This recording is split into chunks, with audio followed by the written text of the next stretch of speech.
Welcome to Voices of Life, where history, faith, and the American story come together. Today's Did You Know? Episode takes us back to the summer of 1775, a moment when the future of a young nation was still uncertain, and the greatest naval power in the world controlled every American harbor. Before the United States had a navy, before Congress authorized a single warship, patriots were already preparing for a struggle that would reach far beyond the shoreline. This is the untold story of how America began thinking like a maritime nation, months before the Continental Navy was officially born. And guiding us through this powerful chapter of our history is your host, Pastor David, a voice committed to preserving the legacy, courage, and faith that shaped the earliest days of the American Revolution. Settle in, because the story of how America began to rule the seas starts long before October 13th, 1775. It begins in the quiet, but determined actions of patriots who understood that liberty would one day need sails, ships, and sailors. Welcome to Voices of Life, a ministry of the Church for Life. I'm Pastor David.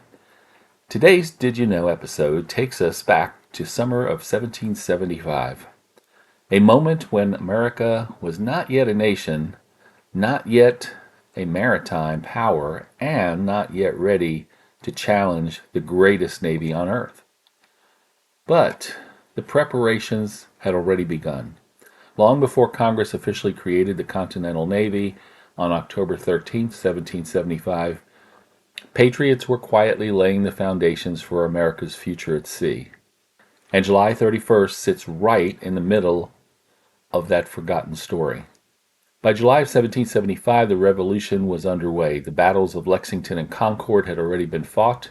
The Continental Congress had created the Continental Army, and George Washington had taken command outside of Boston.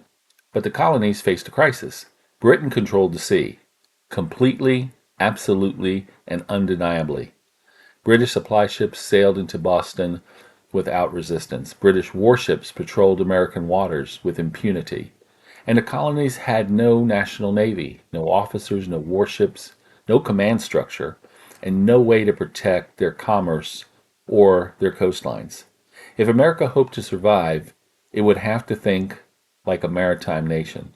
There is no single congressional resolution dated July 31st, but historians recognize late July and early August 1775 as the moment when naval preparations truly began. By July, Washington was receiving intelligence that British ships were freely resupplying Boston. Colonial leaders were discussing the need for armed vessels. Several colonies had already begun forming their own naval defenses. Congress was debating whether a united navy was necessary. Patriot leaders were realizing that the war's outcome would depend on the sea. July 31st is part of the preparation period that led directly to the creation of the Continental Navy, just 10 weeks later. America was beginning to understand something profound. Liberty could not survive if it remained trapped on shore. Here's the surprising truth. George Washington created America's first naval operations before Congress created the Navy. In August 1775, Washington began organizing what historians call Washington's Navy, or Washington's cruisers. The mission was simple and urgent. Capture British supply ships, deny supplies to British troops in Boston, obtain desperately needed gunpowder, and protect American coastal interests. Washington authorized privately owned schooners and fishing vessels to be armed and commissioned for military service. These vessels, humble, small, and improvised, became the first naval force fighting for the United Colonies. Before Congress acted, Washington was already thinking like a naval commander. Several colonies acted even before Congress did. Rhode Island, Massachusetts, Connecticut, South Carolina, and Virginia. Rhode Island deserves special recognition because on August 26, 1775, its General Assembly formally petitioned Congress to create a national navy capable of protecting all the colonies. Some historians argue that Rhode Island deserves much of the credit for convincing Congress to establish the Continental Navy. America's naval story was not born in a single moment. It was built by colonies that understood the stakes. Let's be honest, the odds could not have been worse. Great Britain possessed the largest navy in the world. Hundreds of warships, thousands of professional sailors and marines, and centuries of global naval experience. The American colonies possessed nothing. No national navy, no naval department, no naval officers, no warship, dedicated shipyards, no funding, no command structure. Nothing. America's first naval force would be built from merchant ships, fishing boats, and patriot volunteers. The Continental Navy was born out of necessity, not luxury. Here's a timeline that transformed America from the 13 landlocked colonies into an emerging maritime power. In June 1775, the Continental Army was created. July 1775, naval discussions began. August 1775, Rhode Island proposes a Continental Navy.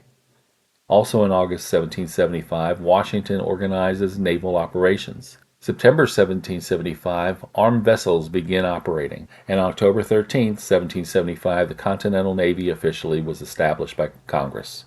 November 10, 1775, Continental Marines were established.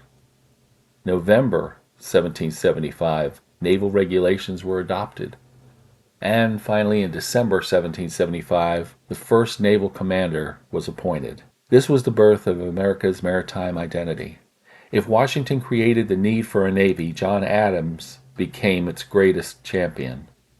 Adams famously said, "A navy had always been my favorite." He understood that America could not be secure without naval power. Commerce required protection. Independence would fail if Britain controlled American waters. Adams pushed Congress toward creating a Continental Navy, and it is remembered as one of its founding fathers. America's earliest naval missions were not glorious fleet engagements. They were practical, urgent, and essential. They captured British supply ships, they obtained gunpowder, they did protect colonial commerce, they supported the Continental Army, and they harassed British shipping. Without success at sea, Washington's army may not have survived. Did you know America's first naval ships were converted merchant vessels? The Continental Navy operated only 40 to 60 vessels. That's it, 40 to 60 to the British hundreds. Nearly every Continental Navy ship was eventually captured or destroyed. The Navy was disbanded after the war. Congress recreated the Navy in 1794 under the Constitution, and America's first successful amphibious assault occurred in the Bahamas. These facts remind us that America's naval beginnings were humble but determined. Before America had a navy, it had an idea that liberty could not survive if it remained trapped on the shore. So in the summer of 1775, while the Continental Army stood watch outside of Boston, patriots looked beyond the horizon and understood freedom would require more than just soldiers. It would require sailors. The ships had not yet been built, the flags had not yet been raised, the Continental Navy had not yet to exist, but the preparations had begun. America was learning that to preserve liberty, it would one day have to rule the seas. Thank you for joining us on this Did You Know episode of Voices of Life. I'm Pastor David. Until next time, may we continue to honor the courage of those who looked beyond the shore and saw a nation rising. We thank you for joining us for this Voices of Life journey into the summer of 1775, when America first began preparing to challenge the greatest naval power on earth. Before the Continental Navy existed, before Congress authorized a single warship, patriots were already looking beyond the shoreline and understanding that liberty would one day depend on the sea. Their ships were small, their resources were limited, but their determination was extraordinary.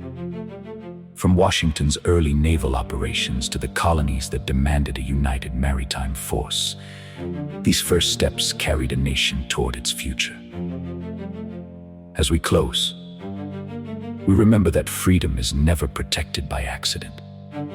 It is guarded by those willing to stand watch, to take risks, and to see farther than others can see.